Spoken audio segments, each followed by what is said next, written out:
예, 하나님 말씀 요한일서 1장 1절로 우리 3절까지 다 같이 합독하십시다. 태초부터 있는 생명의 말씀에 관하여는 우리가 들은 바요, 눈으로 본 바요, 자세히 보고 우리의 손으로 만진 바라. 이 생명이 나타나신 바 된지라. 이 영원한 생명을 우리가 보았고 증언하여 너희에게 전하노니 이는 아버지와 함께 계시다가 우리에게 나타내신 바 된 이시니라. 우리가 보고 들은 바를 너희에게도 전함은 너희로 우리와 사귐이 있게 하려 함이니 우리의 사귐은 아버지와 그의 아들 예수 그리스도와 더불어 누림이라. 아멘. 자, 이 서신을 쓴 분명한 목적을 이렇게 얘기를 하고 있습니다. 너희로 우리와 사귐이 있게 하려 함이니, 사귐이 있게 하려고 그런다. 사귐, 교제지요. 코이노니아라고도 하는데 우리 교제를 얘기하는 겁니다. 그리스도 안에서의 교제. 그러면서 우리의 사귐은 인간들끼리의 사귐이 아니고 어떤 뭐 친구의 우정 같은 그런 사귐이 아니고 아버지와 그의 아들 예수 그리스도와 더불어 누립니다. 아버지와 그리스도 안에 있는 것을 우리도 함께 누릴 수 있도록 하기 위한 그러한 교제다. 이거는 사실 우리가 어떻게 하나님과 같이 누릴 수 있습니까? 어떻게 하나님과 같이 맞상대해서 교제할 수 있습니까? 어림도 없는 얘기죠. 하나님은 우리가 근접할 수 없는 분입니다. 감히 그 앞에 우리가 설 수가 없어요. 가끔은 하나님이 어디 계시냐, 하나님이 있으면 보여달라, 하나님 보면 내가 믿겠다, 이런 사람들이 있어요.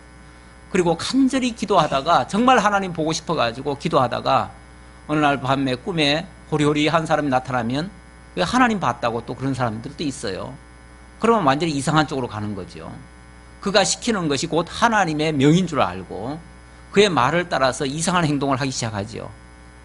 그렇게 해서 빗나가는 사람들이 꽤 많은데요, 하나님은 그렇게 만나실 수 있는 분이 아니에요. 성경에는 그 하나님을 지금까지 직접 보고 산 자는 아무도 없다고 했습니다. 하나님을 직접 볼 수는 아무도 없어요. 구약 성경에서 보면 가끔 하나님이 나타났다고 하는데, 그래서 예를 들어서 삼손의 아버지 마노아 같은 경우도 하나님을 보았다 해가지고 이제 난 큰일 났다, 나 이제 죽는다, 이런 소리를 했어요. 왜냐하면 하나님을 보고 살 자는 없습니다. 그래서 하나님을 직접 봤다 그러면은 누구든지 다 죽었어요. 심지어 모세마저도 하나님을 직접 본 게 아니에요. 모세도 하나님의 영광을 보았다 그랬어요. 어쩌면 하나님의 뒷모습, 하나님이 임재하셨다고 하는 증표 정도, 그래서 하나님의 그 어떤 뒷모습 정도만 봤지, 그 영광만 보았지 실제 하나님을 직접 보지는 못했습니다. 하나님을 직접 보고 살 자는 없어요. 왜냐하면 인간은 하나님과 놀 상대가 아니에요. 인간은 원래 하나님이 처음 인간을 지었을 때는 에덴 동산에서 하나님과 대화하고 하나님의 말씀을 듣고 하나님을 따르고 했던, 그야말로 하나님의 모양과 형상대로 지음받은 인간이었어요. 그런데 어떻게 됐습니까? 타락했죠? 범죄했죠? 그리고 쫓겨났죠? 화영검을 둘러가지고 다시는 하나님 앞에 얼씬도 하지 못하게 만들어버렸어요. 그래서 하나님과 인간 사이는 깊은 구렁 같은 그런 담이 쳐져 있고, 하나님은 도저히 우리가 만날 수 없는, 범접할 수 없는 그런 존재가 되어버린 거예요. 그리고 다시 그 하나님을 만나려면 우리에게 그야말로 거룩하고 흠도 없고 깨끗하고 정결하고 완벽한 그런 인생으로 거듭나야 됩니다. 그러기 전까지는 우리가 하나님 만날 수가 없어요.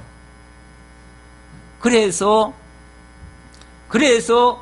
우리가 하나님 앞에 나아갈 수 없기 때문에 하나님이 우리에게 다가오신 겁니다. 우리가 하나님께로 갈 수가 없기 때문에 하나님이 우리 곁으로 다가오셨어요. 어떻게 다가오셨습니까? 직접은 나타나실 수 없으니까 인간의 몸을 입고 이 땅에 오셨어요. 그게 말씀이 육신이 되어 우리 가운데 임하심에 이렇게 말씀하시는 거죠. 요한복음에 보면 말씀이 태초부터 말씀이 계시니라. 이 말씀이 하나님과 함께 계셨고 이 말씀이 곧 하나님이시니라. 근데 그 말씀이 육신이 되어 우리 가운데 임하심에 그의 영광을 보니 은혜와 진리가 충만하더라. 은혜와 진리가 충만한 일반 평범한 인간이 아니라 하나님의 은혜와 진리가 충만하신 그분이, 그 원래 말씀으로 자존하시던 분이 인간의 모습으로 우리 곁으로 다가오셨다, 그 말이에요. 다가오셔서 우리와 하나님 사이에 그 머나 멀어진 그 간극을 메꾸시기 위해서 친히 당신이 중보자가 되시고 우리의 죄악을 대신해서 당신이 죄값을 물어주시고 그래서 우리를 죄에서부터 구속해 산해 주시고 그리고 하나님 앞에 의로운 존재로 바꾸어서 하나님을 만날 수 있도록 그렇게 이끌어 주신다, 그 말이에요. 그래서 그리스도께서 궁극적으로 우리를 맨 처음 하나님께서 우리에게 언약하셨던 말씀처럼 거룩하고 흠이 없게 하시려고 그 역사를 해가시는 거예요. 그 역사를 해가기 위해서 우리로 하여금 하나님 안에 거하도록 하시고 하나님이 가지고 있는, 그래서 하나님과의 교제를 통해서 하나님이 가지고 있는 그 영원한 그 생명을 누릴 수 있도록 이 교제를 통해서 아버지와 그의 아들 예수 그리스도와 더불어 누림이라 그랬잖아요. 누림이라. 그것을 누릴 수 있도록 아버지만 가지고 있는 그 영광 안에 우리를 참여시키고 그분이 가지고 있는 영원한 생명에 우리를 참여시키고 영원한 그 의에 우리를 참여시키고 이렇게 하는 것이 누림이죠. 이 교제를 통해서, 이 사귐을 통해서, 이 진정한 하나님과의 이 교통을 통해서 우리로 하여금 하나님 안에 살 수 있는, 하나님의 생명을 누릴 수 있는, 하나님의 의의 영광에 참여할 수 있는 그러한 복을 허락하셨다, 그 말이에요. 그러려니까 그리스도는 반드시 인간의 몸을 입고 이 땅에 오셔야만 되는 겁니다. 우리 곁으로 오려니까, 우리를 만나 주시려니까, 그리고 하나님을 보여주시고 알게 하시려니까. 그래서 그 그리스도는 바로 하나님의 형상이에요. 그리고 그 하나님의 사실은 본체셔요. 그분이 창세전부터 말씀으로 자존하시던 분이에요. 영원하신 분이에요. 영원한 생명을 가지신 분이에요. 그분이 우리 곁으로, 우리에게 빛으로 다가오셨어요. 우리에게 참 길을 제시하셨다, 그 말이에요. 영원한 생명의 길을 열어주셨다, 그 말이에요. 그래서 우리로 하여금 하나님께로 나아갈 수 있는 그 길을 열어주셨다, 그 말이에요. 그분에 대해서 사도 요한이 자신만만하게 이야기를 합니다. 내가 그를 직접 들었고 눈으로 보았고 자세히 내 손으로 만지기까지 했다. 그래서 1절에 태초부터 있는 생명의 말씀에 관하여 이 생명의 말씀, 이 말씀이라는 단어가 원래 헬라어로 로고스라고 합니다. 로고스라는 거는 뭐 일반적으로야 그게 어떤 뭐 학문 같은 뭐 그런 정도에 해당되는 이야기인데 사실은 이 용어가 없어요. 영원 자존하신 그리스도를 달리 표현할 방법이 없어요. 그래서 로고스라고 하는 그 단어를 차용해서 사용한 단어예요. 그래서 이 세상이 말하는 그런 로고스 차원에서 이해할 것이 아니에요. 그런데 이거를 잘못 이해하면 이 문자 그대로 봐버리면은 그 영지주의자들의 주장이 어쩌면 타당할 수도 있어요. 어떤 참된 지식, 그 영원한 지식, 영지라는 말이 어떤 지식에, 영적인 지식에 도달한 자, 우리말로 하면 도 닦은 사람, 그 얘기죠. 영지란 말 자체가 그 도를 터득한 사람 얘기예요. 도를 터득하고 도에 이르는 자는 이 세상 그 무엇에도 구애받지 않는다. 이미 모든 것을 다 통달했으니까, 도를 다 닦았으니까, 이미 이 땅의 수준이 아니라 저 천상의 수준까지 올라갔으니까, 그런 자들은 이 세상의 도덕적 윤리 규범에 저촉되지 않고, 그래서 모든 걸 다 초월하고, 그래서 그런 사람은 뭐 이 땅에서 무슨 짓을 하든 상관없이 이미 구원받은 자들이다. 그러다 보니까 영지주의자들이 굉장히 방탕 쪽으로 가기도 하고요. 거기서 나온 것들이 소위 말하는 구원파 같은, 오늘날로 말하면 그런 쪽이 되는 거죠. 또 그런가 하면 또 그것을 너무 또 신비적으로 풀어가지고 그것을 오늘날 금욕주의적으로, 금욕적으로 또는 또 영적으로 신비주의로 이렇게 또 치닫는 경향도 있는데, 그것도 역시 영지주의자들입니다. 왜냐하면 영지주의라고 하는 부류가 크게 말하면 두 부류가 있다고 그랬죠.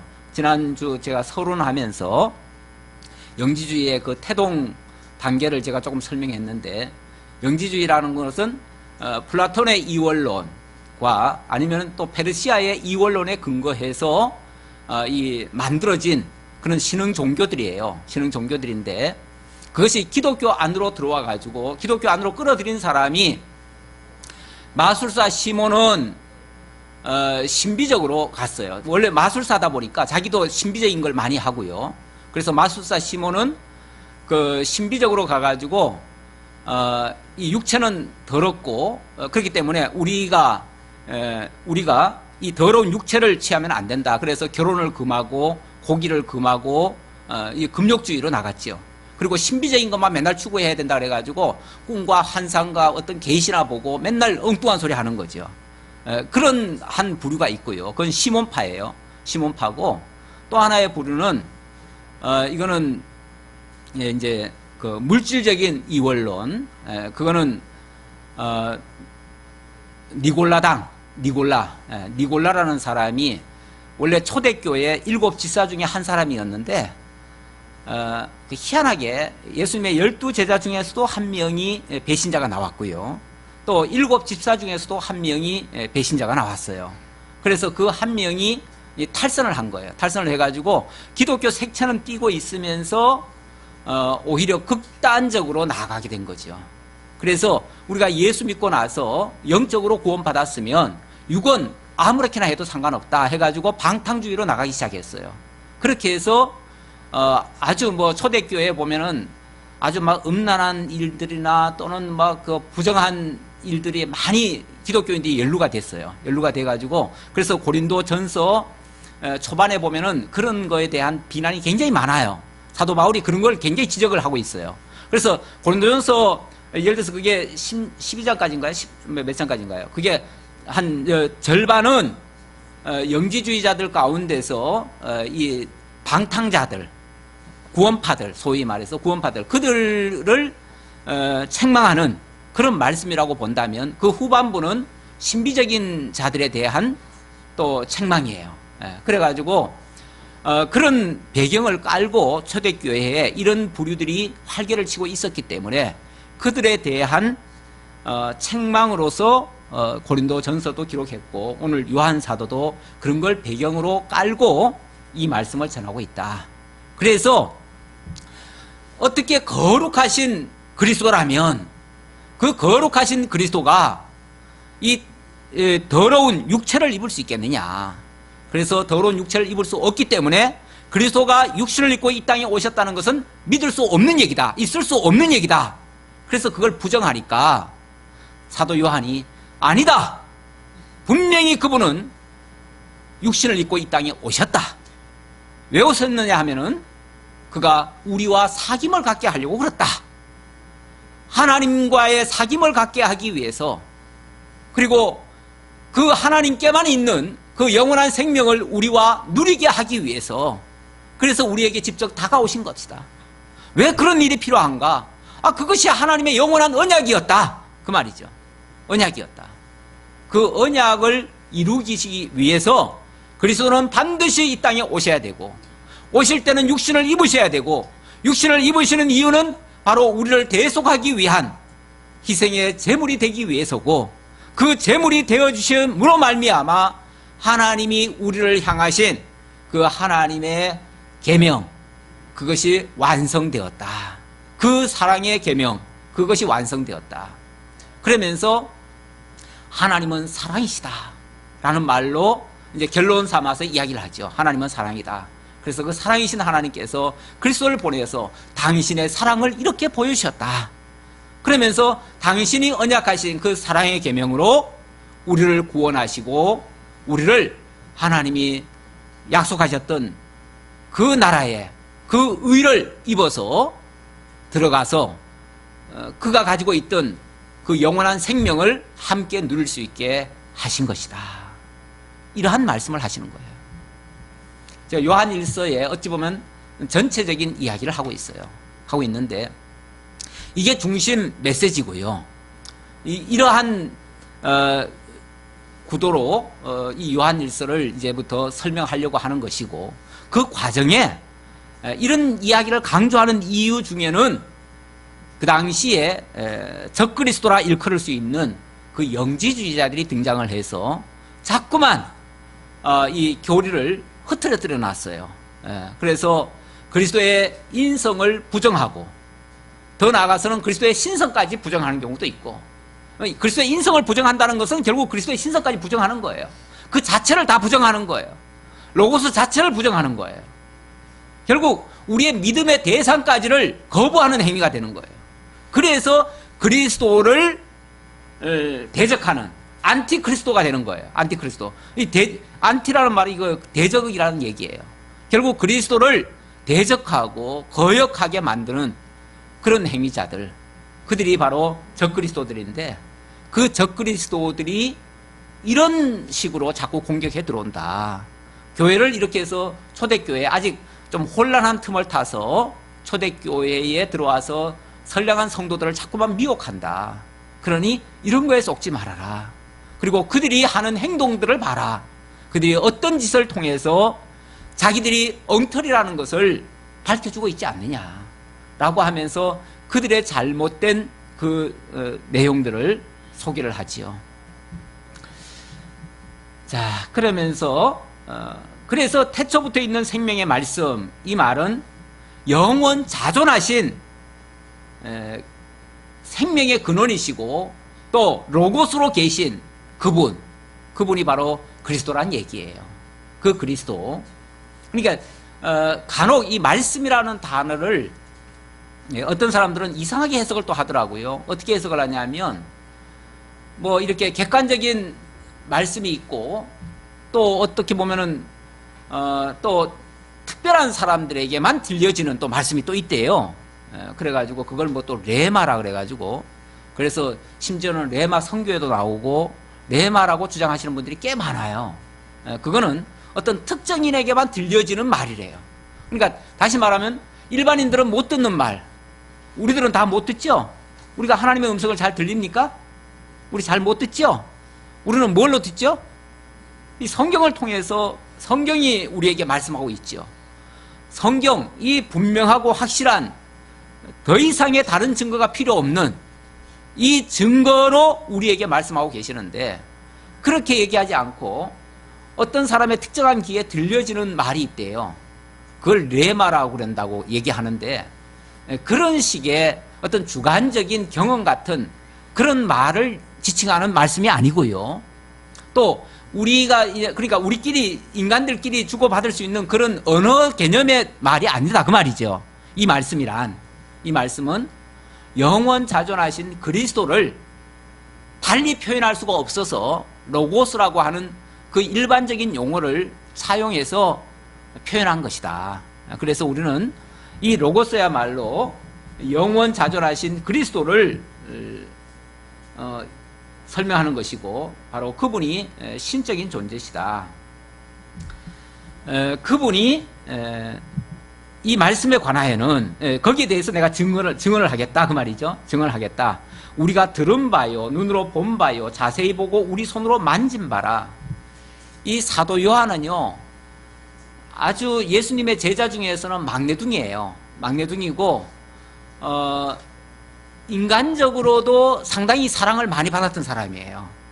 예수님이 아주 특별히 마치 사랑하는 것처럼, 그래서 다른 제자들이 약간 시기할 정도로 예수님 곁을 잘 따랐던 사람이에요.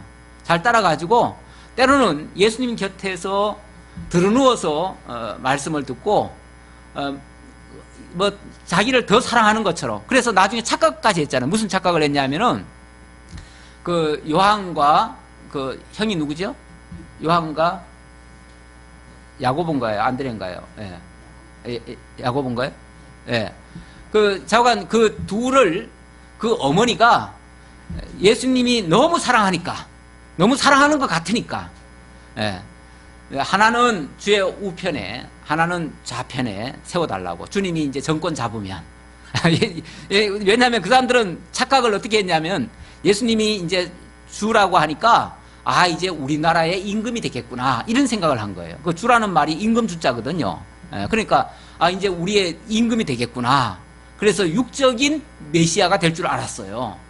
다윗 왕과 같은 왕이 될 줄 알았어요. 그러면은 이제 주님이 왕으로 등극하면 하나는 주의 우편에, 하나는 좌편에 자기 아들들 세워달라고 치맛바람을 일으켰잖아요. 그랬다가 다른 제자들이 막 시기를 해가지고 막 그렇게 얘기한 적도 있죠. 잘못된 표현도 한 적이 있죠. 그만큼 예수 곁에 아주 친밀하게, 그러니까 예수님이 그러니까 예수님 밑에서 왜 무슨 그 성화 같은 데 보면은 예수님 밑에서 들어누워 가지고 말씀 듣고 뭐 먹고 하는 사람이 있어요. 그 사람이 요한이에요. 예. 그러니까 그만큼 그 예수님을 엄청 사랑했고 또 사랑도 많이 받았고 그런 사람이에요.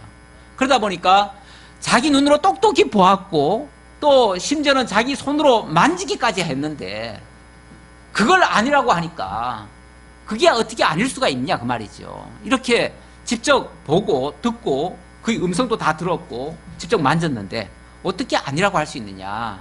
그러면서 이 생명이 나타내신 바 된지라. 이 생명이 그 영원한 생명을 얘기한 거죠. 영원한 생명이라는 말은 영원 자존하신 분이라는 얘기예요. 영원 자존하셨던 그 생명의 근원이신 분이 이 세상에 존재하는 모든 것들은 그 생명에서부터 출발했어요. 그 생명에서부터 나왔어요. 그러니까 그 생명이 없다면 모든 것들은 없는 거예요. 그러니까 그 생명의 근원이신 그분이 직접 우리 곁으로 육신을 입고 나타내신 바 되었어요. 그러니까 하나님에 의해서 이 땅에 오셨다 그 말이죠. 네. 그러면서 이 영원한 생명을 우리가 보았고 증언하여 너희에게 전하노니 이는 아버지와 함께 계시다가 우리에게 나타내신 바 된 이시니라. 아버지와 함께 계시다가 우리에게 나타내신 바 되었다. 이 말 때문에 예수는 아버지에게서부터 나온 아들이다. 또는 아버지에게서 나온 유출되었다. 그래서 유출설 또는 출생설 이렇게 또 초대교회 때 주장하시는 사람들이 있었어요. 일부에 있었는데 아버지에게서부터 나왔다라는 그 표현은 아버지께서 그렇게 말씀하시고 언약하시고 약속하신 그대로 오셨다는 의미에서지 인간적 표현이지 거기서 어떻게 출생이 됐다는 그런 의미가 아니에요. 또 유출되었다는 그런 의미도 아니에요. 유출되었다는 말은 그냥 물끄러미 나왔다는 얘기 아니에요. 그냥 흘러나왔다는 얘기잖아요. 그런 식의 나옴이 아니에요. 원래 일체셔요. 일체. 우리가 이제 삼위일체라는 표현도 이제 하는데 원래 한 분이셔요. 제가 그 지난번에 그 서론 들어가면서 제가 묵상한 말씀이 요한복음입니다. 요한복음 1장 한번 잠깐 볼게요. 여기 물론 뭐 같은 사도 요한이 있었기 때문에 이러한 배경을 가지고 이 말씀을 기록했다 이렇게 이해하시면 돼요. 그래서 이거 같이 이해를 하자는 차원에서 요한의 그 표현을 다시 한번 살펴봐야 되는데요. 물론 요한 1서는 짧기 때문에 이렇게 자세하게 기록을 안 해요. 자세하게 기록 안 하고 막 건너뛰어듯이가 이렇게 중요한 얘기만 막 하고 넘어가요. 그런데 요한복음에는 좀 더 자세하게 기록을 하고 있어요. 그리스도의 그 실체에 대해서, 그 본체에 대해서 이렇게 얘기를 합니다. 요한복음 1장 1절, 태초에 말씀이 계시니라. 이 말씀이라는 단어가 원래 로고스라는 단어고요. 이 말씀이, 이 로고스가 하나님과 함께 계셨으니 이 말씀은 곧 하나님이시니라. 그러니까 이 말씀과 하나님, 이걸 이제 표현하다 보니까 둘로 나눠서 표현을 했는데 다른 분이 아니라는 거예요. 따로 계신 분이 아니고 그냥 한 분 하나님이라는 얘기예요. 한 하나님이고, 그가 태초에 하나님과 함께 계셨거나, 아니 금방 같은 하나님이라고 하면서 왜 함께 계셨다는 표현을 또 쓰는가? 그거는 말씀이라는 형식, 다시 말하면 이 말씀은 또 로고스고, 로고스는 곧 그리스도니까 결국 그리스도라는 그 이름으로 계셨다 그 말이에요. 계셨다. 그래서 하나님이라는 이름과 그리스도라는 이름이 이름 자체로는 좀 다르잖아요. 그러니까 이게 함께, 같이 또는 동일하다는 의미를 강조하기 위해서 이렇게 지금 표현한 거예요. 그래서 말씀을 강조하기 위해서 한 말이지 결코 다른 것이 아니라는 얘기예요. 그러면서 만물이 그로 말미암아 지은 바 되었으니 지은 것이 하나도 그가 없이는 된 것이 없느니라. 만물이 그로 말미암아 지었다 했으니까 결국 이 만유의 창조주예요. 창조주이시고 그 안에 생명이 있었으니 이 생명은 사람들의 빛이라.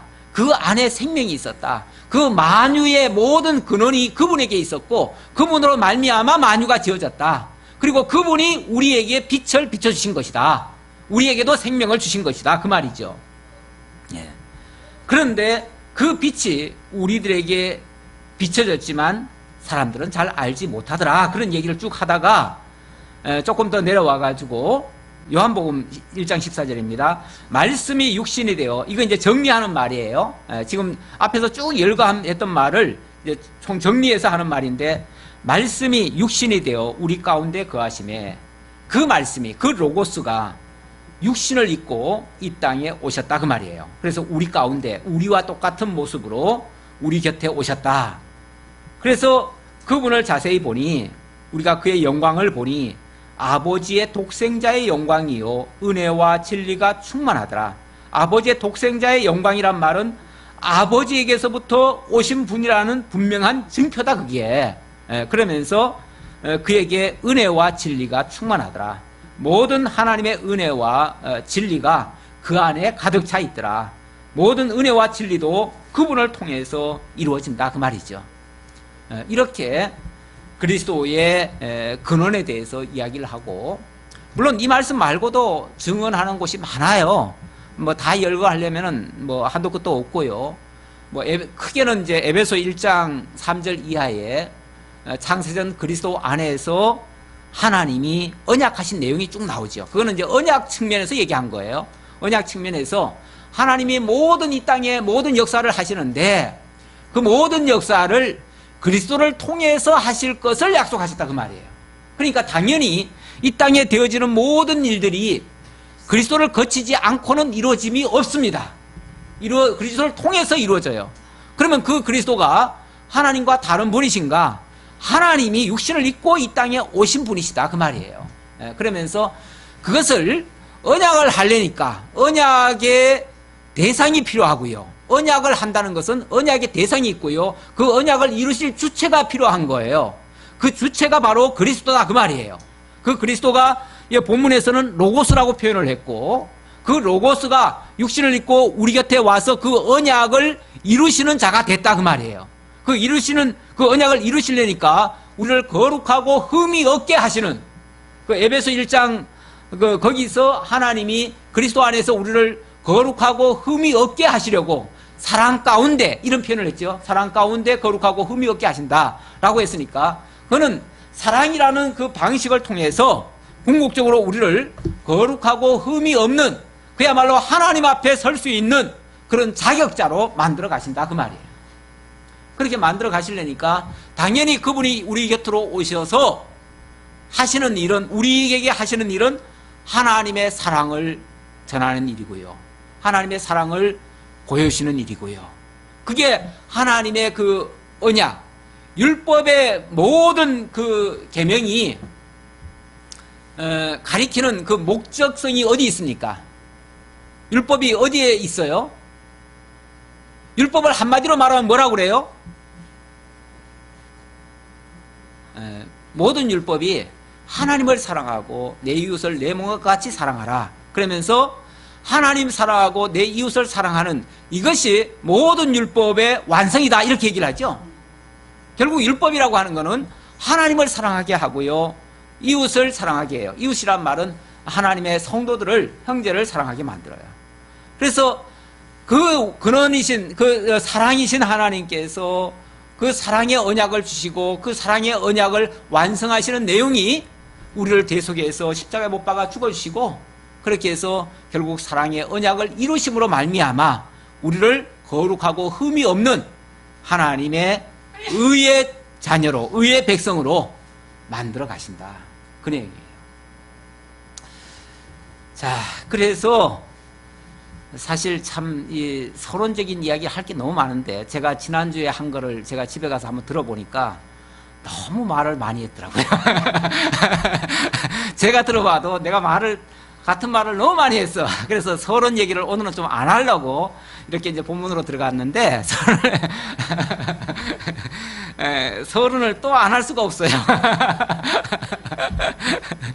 할 말이 많아요. 할 말이 너무 많아. 그래서 서론 이야기를 또 조금 할 수밖에 없는데, 이 서론 이야기가 자꾸 많아지는 이유가 내가 새겨봤어요. 내가 왜 이렇게 서론 얘기를 많이 할까 했더니, 제가 이게 이 개론을 만들었잖아요. 지금 쉽게 말하면 이 개요를 만들고 이것을 지금 체계적으로 여러분들에게 잘 설득해 드리려고 이걸 이제 구조화를 하다 보니까 이 구조가 사실은 이게 좀 생소할 수가 있어요. 그렇죠? 어찌 보면 지금 제가 이게 표현해 놓은 이런 용어들이 여러분들이 좀 생소할 수가 있을 것 같아요. 제가 생각해도 좀 그럴 것 같아. 이런 소리 나도 전에 잘 안 썼던 용어인데 제가 이런 용어를 써놓으니까 여기에 대한 해명이 없이 넘어가면 이게 이상하잖아요. 그래서 제가 이거를 자꾸 설명하다 보니까 말이 길어진 것 같아요. 아무래도 좀 요거는 반성할 부분이고 제가 고쳐야 될 부분이긴 한데, 예? 그래요. 예, 어쨌든 뭐 전체적으로 보면은 틀린 얘기는 없었어요. 틀린 얘기는 없었는데, 문제는 너무 이제 본론이 안 나가고 이 서론이 길었다는 얘기죠. 서론이 긴 거에 대해서 여러분들이 또 목사님이 오늘도 저렇게 길게 하시네, 이렇게 이제 느끼실까봐, 지루할까봐, 그래서 제가 얘기하는 건데, 오늘도 요한 1서에서부터 유다서까지를 뭐라고 써놨습니까? 정의로운 신앙생활, 이렇게 써놨죠? 벌써 용어가 좀 어때요? 확 와닿아요? 확 깨달아져요? 뭐 의문 필요 없이 그냥 완전히 그냥 아멘으로 받아들입니까? 눈치가 그런 것 같지 않아요? 눈치가 그렇지 않으면은 제가 설명이 또 나올 수밖에 없어요. 거기에 대한 설명을 안 하고 넘어가면은 여러분들이 또 오해할 수 있으니까, 그래서 정의라는 것이 무엇인지, 정의롭다는 것이 무엇인지, 또 신앙생활이라는 것이 무엇인지 조금 얘기하고 넘어갈 수밖에 없을 것 같아요. 일단 의라고 하는 거는 옳은 걸 얘기하는 거죠. 옳은 걸 얘기해요. 이 최고의 덕목에 대해서 그 일찍이 공자가 인이라는 거를, 최고의 덕목은 인이다라고 얘기하니까 맹자가 인뿐 아니라 의도 최고의 덕목입니다, 이렇게 얘기를 했어요. 그러니까 인과 의를 아주 최고의 덕목에 올려놓은 거죠. 근데 사실 인과 의라고 하는 거, 이걸 달리 말하면은 인이라고 하는 게 사랑이고요, 의라고 하는 게 지금 말하고 있는 그 의를 얘기하는 거예요. 옳음을 얘기하는 거예요. 성경에서도 이 인과 의를 빼놓지 않아요. 인과 의가 어찌 보면 우리 그리스도인들에 있어서 최고의 덕목일 수 있어요. 그런 면에서 정말 안 믿는 사람이지만은 수준이 상당히 높다 보니까 이 성경은 몰랐어도 상당히 그런 거에 대한 깨달음이 있었던 것 같아요. 그러니까 공자의 말이 다 틀린 게 아니에요. 상당히 똑똑한 말을 많이 했고 맞는 말을 많이 했어요. 그러니까 이 학문도 굉장히 수준이 높으면요, 하나님에 대해서 완전하게 모르지만 어렴풋이나마 알게 됩니다. 그래서 그들의 말도 우리가 완전히 무시할 수는 없어요. 어쨌든 우리 성경에서는 이 인과 의를 굉장히 강조합니다. 그런데 문제는 뭐가 차이가 나냐면, 그렇게 이제 안 믿는 사람들 같으면 그 인과 의를 우리가 실천해야 된다고 얘기를 하잖아요. 실천해야 된다. 그렇죠? 근데 우리는 우리가 실천할 덕목이 아니라 하나님께서 우리에게 해주신다는 거죠. 그래서 예를 들어서 의를 행한다 그러면은 공자나 맹자는 그 의를 행하라고 한 거예요. 우리가 옳은 일을 해라 이렇게 얘기한 거예요. 했는데 우리가 옳은 일을 물론 한다고 하지요. 하는데 인간의 의라고 하는 것이 아무리 발버둥 치고 해도 결과는 어떻게 나타납니까? 성경은 이렇게 말해요. 의는 없나니 하나도 없으며, 하나도 없다고 얘기를 하고요. 또 이사야서에서는 인간의 의는 더러운 옷과 같다 이렇게 표현을 했어요. 더러운 옷과 같대요. 더러운 옷 입어놓고 자기는 깨끗하대. 나는 지금 깨끗하게 지금 빨아서 입었대요. 그런데 어두컴컴한 데서는요 정말 밝고 깨끗한 것 같아요. 근데 정말 아주 강렬한 태양빛 앞에 가보면은 그 얼룩얼룩한 모습이 다 보여요. 그러니까 인간은 스스로는 깨끗하다고 해도 정말로 하나님, 거룩한 참빛 되시는 정말 그리스도 앞에서, 하나님 앞에서는 그 의라고 하는 게 보잘것없어요. 더러운 옷과 같아요. 그래서 인간은 근본적으로 자기 의지로, 자기 의로, 자기 사랑으로 구원에 이를 수가 없어요. 이게 이제 함정이죠. 세상 사람들도 좋은 말은 많이 했지만 결정적으로 스스로 구원하라고 하는데 구원할 힘이 없는 거예요, 인간에게는. 그러니까 그거는 문제 제기는 잘했는데 쉽게 말하면 답을 못 주는 거예요. 답을 못 줘요. 그러니까 그 말은 결론적으로 말하면 틀린 말이 되는 거예요. 비슷한 것 같은데 틀린 말이 돼요. 그런데 이제 요한 1서부터 제가 유다서까지의 주제를 정의로운 신앙생활이라고 제가 이렇게 잡아놨습니다. 여기서 정의라는 말은 아까 의와 정의는 조금 다르죠. 의라고 하는 거는 그 옳다고 하는 그 자체를 얘기한다면, 정의라고 하는 거는 그 옳음을 옳음이 우리들에게서 공정한 모습으로 나타나는 그 상태, 그러니까 의에 합당한 모습이죠. 부합된 모습이죠. 부합된 모습.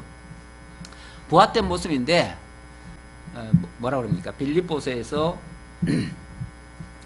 복음에 합당하게 생활하라. 복음에 합당한 생활. 그것도 뭐 넓은 범주에서는 같은 맥락인데, 여기 지금 정의라는 표현은 의에 합당한 것이다 그 말이죠. 의에 합당한 생활. 근데 생활이 그냥 생활이 아니라 신앙생활. 신앙이라고 하는 것은 바로 믿음을 얘기하는 건데, 그 의에 합당하게 우리가 살아가려면은 이러한 믿음이 있어야 된다. 그런 의미예요. 그런 의미에서 이걸 표현한 거예요. 지금 이 전체적인 흐름이요, 신약 성경 가운데서 전체적인 흐름이 이 히브리서부터가 교회 품위로 견인한다고 했고요. 이게 의 부분입니다. 의. 그러니까 하나님의 나라 약속이 사복음서에서 그 나라를 이루실 주체이신 그리스도가 오셨다는 얘기를 증언했고요. 오신 그분이 사도행전을 통해서 하나님의 나라의 모형인 교회를 세우시죠. 당신이 머리가 되셔서 교회를 세우셔요. 그리고 그 나라를 로마서부터 빌레몬서까지 그 나라를 성장시켜가요. 성장시켜가고, 그리고 히브리서부터는 그 나라를 의롭게 바꾸어 가셔요. 그 의롭게 바꾸어 가시는 것이 바로 거룩하고 흠이 없게 하는 내용. 그래서 거룩, 경건, 의 이런 이야기가 많이 나와요. 바로 이 요한 1서에서도 그래서 이 의 이야기가 많이 나온다 그 얘기예요. 그런 맥락에서, 그러니까 성경 전체의 그 흐름 속에서 이 부분을 이해를 하고 거기에 걸맞는 신앙생활이 바로 이 요한 사도가 우리에게 들려주는 그러한 모습이다, 그 말이에요. 그 말씀이고, 이 요한 1서의 내용은요, 제가 여기 주보에다가는 요한 1서부터 유다서까지의 그 차례를 기록해 놨어요. 왜냐하면 이걸 한 묶음으로 보는 거예요. 한 묶음.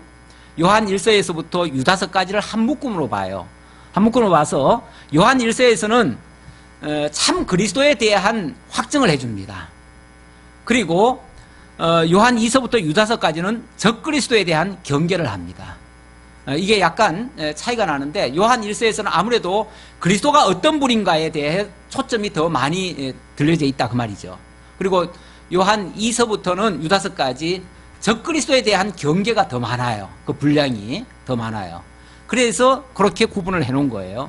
그렇다고 해가지고 요한 1서에 뭐 그러면 적그리스도 얘기가 없는가? 있어요. 있는데 참 그리스도에 대한 증거가 더 많이 있고, 참 그리스도의 증거를 올바로 함으로써 적그리스도는 자동적으로 이게 배격이 될 수 있도록 이렇게 해놨다는 거죠. 그래서 요한 1서 1장부터 2장 17절까지는 말씀이 육신이 되어서 우리 곁으로 오신 그 그리스도에 대한 증명이 더 많고요. 2장 18절로 3장에서는 적그리스도의 출현과 그들이 저지르는 그 불법의 행위들, 그런 이야기들이 많이 있고요. 그 다음에 4장부터 5장까지는 그 하나님의 언약을 완성하고 우리에게 새 계명으로 완성하셔서 우리를 의롭게 해주시는 그분이 바로 그리스도이심을 증명하는 내용이다. 이런 구조로 요한 1서가 기록되어 있고, 요한 2서와 3서 그리고 유다서는 부녀와 자녀에게, 이거는 이제 넓게 말하면은 이 부녀와 자녀라는 의미는 이 교회를 얘기하는 거예요. 교회를 얘기하는 것이고, 그리고 가이오 개인에게 하는 말은 어떤 특정 성도에게 이제 하는 경계고요. 그리고 유다서는 유다를 통해서 경계한다는 말인데, 여기서는 주로 그 영지주의자들 가운데서 방탕주의자들, 그 방탕주의자들에 대한 경계가 많습니다. 그리고 이렇게 좀 구분이 되어 있다는 걸 설명드리고요. 요한 1서의 내용은요, 생명의 말씀에 대한 이 전반적인 내용을 좀 소개를 했고요. 제가 이제 아까 소개한 내용이 그 정도의 내용입니다. 그리고 그 다음에 이제 중보자 되시는 그리스도에 대해서 소개를 합니다. 그 그리스도가 왜 오셨는가? 우리의 중보자 되시기 위해서 오셨다는 이야기, 그리고 그리스도의 새 계명이 어떤 것인가를 다시 한번 언급해 줍니다. 이거는 나중에 후반부에 가서 그분이 이 계명을 이루시기 위해 오셨다는 걸 증거하기 위해서 그래요. 네, 그런 내용이고, 2장 18절부터는 적그리스도가 출현해서 그들이 온갖 못된 짓을 하고 있다는 걸 이야기하고, 그들이 우리를 유혹하고 미혹해 가는데 그걸 이길 수 있는 유일한 방법, 하나님의 언약에 우리가 기울여야 되고, 그 언약, 그 계명을 잘 따르는 방식은 바로 하나님의 그 새 언약, 다시 말하면 그 사랑의 계명, 거기에 충실한 것이다. 우리가 서로 사랑한다면 절대 그 악한 자들의 꾀이면 넘어갈 것이 없다, 그 말이에요. 어젯밤에 밤늦게 집사람이 TV 좀 보래요. 그래서 왜 그러냐 그러니까, 잠자려고 하는데 TV를 보래. 그래서 왜 그러냐 그러니까 지난번에 왜 한번 제가 언급했던 그 사람 있잖아요. 그 피지로 400명 데려가가지고 아주 못되게 한 행동, 그것 오늘 방송하니까 좀 보래요. 그래서 늦게까지 그걸 좀 봤어요. 봤는데 사실은 말도 안 되는 참 그런 거에 사람들이 넘어갑니다. 왜 넘어갈까요? 나는 물론 그 사람이 정말 잘못된 사람이에요. 정말 틀려먹은 사람이고, 어쩌면 종교의 이름, 그것도 기독교의 이름으로 그렇게 할 수가 있어요. 이건 정말 천벌받아 마땅한 사람이에요. 하지만 거기에 넘어가는 사람들도 욕심이 없으면 절대 안 넘어간다고 봅니다. 정말 하나님의 사랑을 제대로 깨달았다면 절대 어떻게 그런 짓을 할 수가 있어요.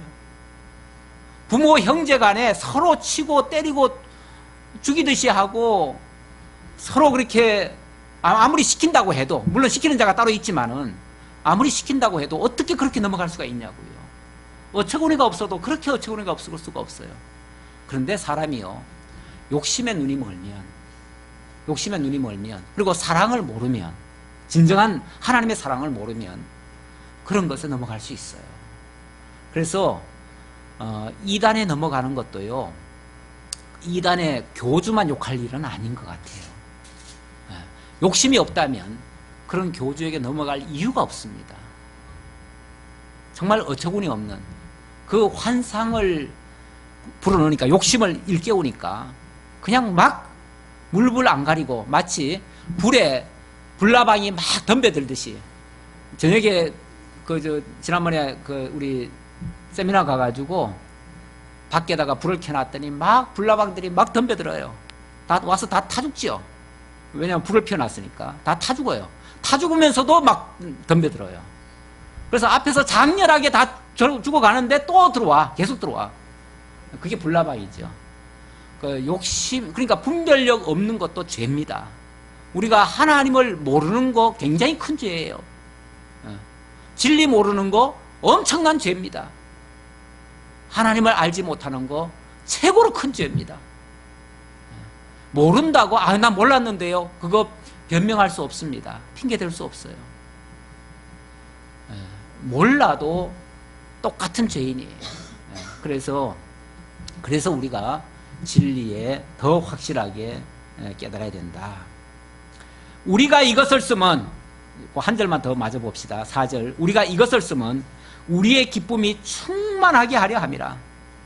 이 사귐이라고 하는 이 목적으로 그리스도가 오셔서 진정한 하나님과의 사귐을 이루고 진정한 누림을 있게, 하나님의 영원한 생명이 우리에게 누림이 있게 하는, 이것이야말로 가장 기쁜 일이고, 정말 이걸 전할 수 있다고 하는 것이 너무나 큰 영광이고, 여기에 함께 참여한다는 것이 얼마나 기쁨이 충만한 일인지 모른다, 그 말이죠. 물론 그 복음 자체도 기쁜 소식이고요, 그 복음을 듣고 그 일에 같이 참여하고 함께 교제하고 그 진리 속에서 우리가 자유하고 기뻐할 수 있다는 거, 이거보다 더 기쁜 일은 없습니다. 우리 교회에서 다른 거 추구하시면 안 됩니다. 세상 어떤 물질적인 거 추구하시면 안 됩니다. 세상 물질적인 거 추구하다 보면요, 그게 욕심이거든요. 욕심이 있으면은, 욕심이 잉태한 즉 죄를 낳고, 죄가 잉태한 즉 사망을 낳아요. 그는 반드시 이단에게 유혹거리를 제공할 수도 있어요. 이단이 꼬리칠 수 있도록 문을 열어주는 꼴이나 마찬가지예요. 우리가 욕심을 가진다면 그 말이에요. 우리는 하나님과의 관계 이상을 추구해서는 안 됩니다. 하나님과의 영원한 생명을 함께 누리는 이 멋지고 아름다운 일, 이것만을 위해서 우리가 함께 신앙에 바로 정진하시고 그 의에 부합된 그러한 우리의 신앙을 유지하시기를 진심으로 간곡히 부탁드리며 축원합니다. 기도하겠습니다. 아버지 하나님, 감사합니다. 우리에게 주신 하나님의 은혜가 너무나 크고 감사할 일입니다. 영원 자존하시던 그리스도께서 친히 하나님과 멀어진 우리들을 구원하기 위해서 우리와 같은 모습으로 이 땅에 오셨습니다.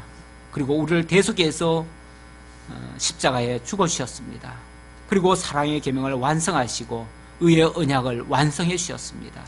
그 언약 속에서 우리가 이제 하나님의 의를 입고 하나님의 아들이라 자격을 받고 하나님의 거룩한 성도라 이끌음을 받으며 하나님 나라에 이제 참여할 그러한 은혜 속에 살고 있습니다. 이러한 은혜를 우리 마음으로만 간직할 것이 아니라 영원토록 하나님 찬양하며 하나님의 성도들과 신령한 교제를 통해서 또 하나님과의 진정한 교제를 이룰 수 있도록 하나님 함께해 주옵소서. 예수님의 이름으로 기도하옵나이다. 아멘.